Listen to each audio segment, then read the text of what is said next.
Welcome to Sanford Goes Places. Maybe it should be the gerbil doesn't go places. I don't know, but we're working on that. So this thing, probably the nicest piece in this entire contraption, besides the motor, uh, is this dash. It's actually some pretty heavy gauge steel and stuff, but it's eventually going to get taken out with the cage and everything. But I'm going to throw it back in there. But it had gauges in it, and I was gonna hook these up, but I found out this is a water temp gauge, and they cut the line to it off, and then voltmeter. I don't care about that. I don't even know what all this is doing. It's nothing yet. There's no wires coming out of it, or if it even works. But the oil pressure gauge, I took that out, and I picked up. I have one of these little nude hose deals, and there's the old gauge. And I picked up some heater hose, and I'm just gonna plumb that oil pressure gauge in, and then probably cut these hoses. I don't know, they might work, but if they don't work, I got enough to make sure that it will work. So I'm gonna try and get water hooked up, get the oil pressure hooked up. Yeah, just some of that little stuff. And actually, I might start actually wiring this into the cab and get it to where it's a little cleaned up, because I do want to get going on this front half. It's got a big hole cut, it's just torn out of the frame.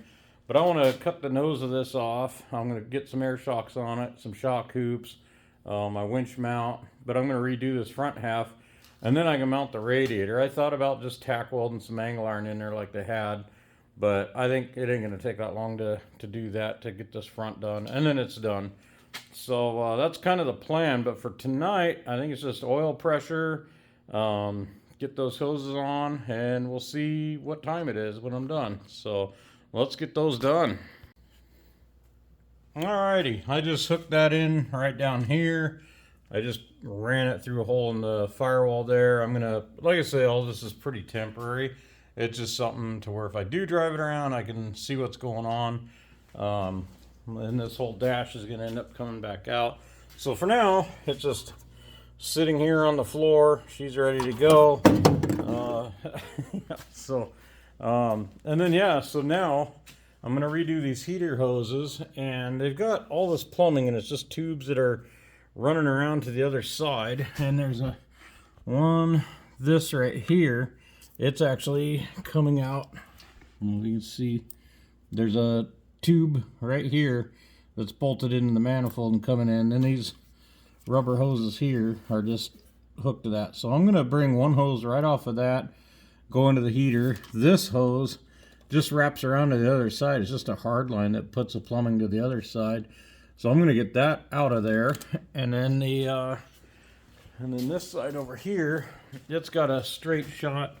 I don't know if you can see it either, but there's a straight shot hose right here, and it's just a steel hard line also, and it's coming around up to this. So I'm just going to take this. I'm going to leave that alone. So it's just the other hose is the one I'm going to mess with for now. This will get changed eventually, but for now, just to get water running through it and drive it, I'm just going to do the other one. So yeah, let's get that done. So I got these hoses routed, and that went pretty easy. So it's basically, there's one, they're both going into the heater under the dash. And I got one that's coming out, goes through the mixer, goes in, and it's dropping down behind all this and coming in to the pump right there. So that should be good. And then the other ones, how it just comes out of the heater, coming up over here, running along, and going into the pump up here. So I think we'll have flow that way. Everything seems like there's no kinks, no nothing. It looks good. So other than getting a radiator hooked up to this and my temp gauge, I still got to pick up a gauge.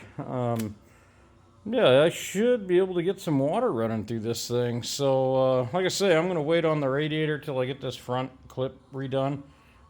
Well, you never know. I kind of want to drive this thing, so I might just bungee cord the radiator on it or make some kind of makeshift mount for it and just go try it in the yard and see how this thing does. Yeah, it'd be kind of nice to know. So I can strap everything down temporarily and see what she does. So yeah, maybe that's what's going to happen. So I don't know. I'm going to keep tinkering on it, and I'm not sure what I'm doing next, but we'll find out. So I've just kind of been messing around, just looking at stuff and trying to figure out how to package all this. I'm thinking I'm going to do just like I did Sanford and put the battery in this hole right, like I'll cut a hole here, put a box in there, sink the battery. That works super good in Sanford. It's out of the way, easy access, and just was a super clean way to do it. So I think I'm going to do that. Again, this wiring, it'll all get redone, but I'm not going to probably put that box in just yet. I'll probably bungee cord this thing to the floor or something and be able to drive it. So another super cool thing I found. So on this ignition, I mounted the coil on the firewall where it was. I don't know if that's the right bracket or not. But this little module bolts right to the Toyota coil bracket. And I mean, the holes line up, everything. The holes in the module are a little bit smaller than what the ones for the bracket are. So I just use a tiny bit smaller bolt with a nut on the back side. But it goes right on there. So it's right where it needs to be. I'll get some insulated connectors and everything on this when I put it all together. But that mod couldn't be any simpler. So I don't know. I'm going to drive it around. I want to make sure it revs and does everything. Another thing I found out with this distributor is it's not a vacuum advance. So I don't know what's going to happen with that. Worst case, I put the 22R distributor in it. But we'll see what happens. Maybe I won't have a rev limiter. That'd be cool. So yeah. But yeah, I'm just kind of looking at stuff, tidying up. There's just a bunch of mess. All these brake lines. They got a whole mess of brake lines all bent and twisted going down here. So I just kind of got to look where all that goes. Redo all that. There's a ton of holes in the firewall. I'd like to weld those up. But this is all detail work that can come later. So right now my main concentration is being able to just drive it out of the shop, maybe drive over my log pile and see what this thing will do. Oh, and I was digging around, and I do have a Toyota IFS box that is actually drilled for hydro steer. So I'm going to throw that in, well, a hydraulic assist steer. So I can get rid of this box, and I need to move this one forward anyway because the tie rods hit. When you compress, it's hitting the tie rod down there. So this will go forward about 1.5 inches, 2 inches, and then I'll mount this box on there with a hydro ram, and that should make steering these 42s even better. So yeah, things are coming together on this. I'm liking it, and it's flowing well. So when projects fight, I don't know, there's something about it, they want to be built, but I think this one wants to be built, and I think it wants to get the crap beat out of it. So we're still going for it. So these plug wires, they're all crisscrossed, pretty much laying on the headers and everything. I don't know if they're any good. They seem to be running all right. It looks like at one time they may have had some looms on them, but I'm going to clean these up, get them up off the header, tidy them up a little bit. It's just this little stuff that takes forever, but I kind of like it because it kind of gets you in touch with what you're working on and lets you know the rig. You start knowing all the little details. You notice things that you didn't notice before. So, and this is just kind of mindless after a hard day at work. You can come in and an hour or two of just tidying up and cleaning up. It goes a long way. So, yeah, I think we'll get those tidied up, and that's probably about it for tonight. All right, I got all these wires loomed up. They're up off of the exhaust and everything. They're not, I got it tied off on a little bracket up here. These are just little zip tie wire looms I made. I am gonna flip my little module here upside down.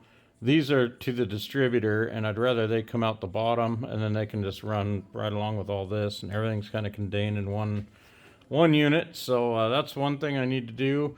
And then I think next step, I'm going to start running some wires into the dash with a push button and whatever I got to do to where I can actually start it from a seat. And I'll probably just cobble in a radiator and get some water in this and ratchet strap the battery to the floor in there or something, and I can drive this, so we're pretty close. I have no idea if the brakes work or any of that, so we're gonna find out. So that's gonna be the next episode. Like, subscribe, share. Yeah, we're just slowly making progress on this thing, and hopefully you guys are enjoying it. Maybe you can learn a little something or tell me what not to do. I don't know. I have no idea on these Toyotas. I haven't really messed with them, but they're all kind of the same. But if there's something I'm missing or something that you guys know, a trick or anything, let me know. If there's anything else you'd like to see on this thing or for me to do to this thing, yeah, comment something. I don't know. We're just having fun with it, and we're going to go beat on this thing here really soon, though. So stay tuned.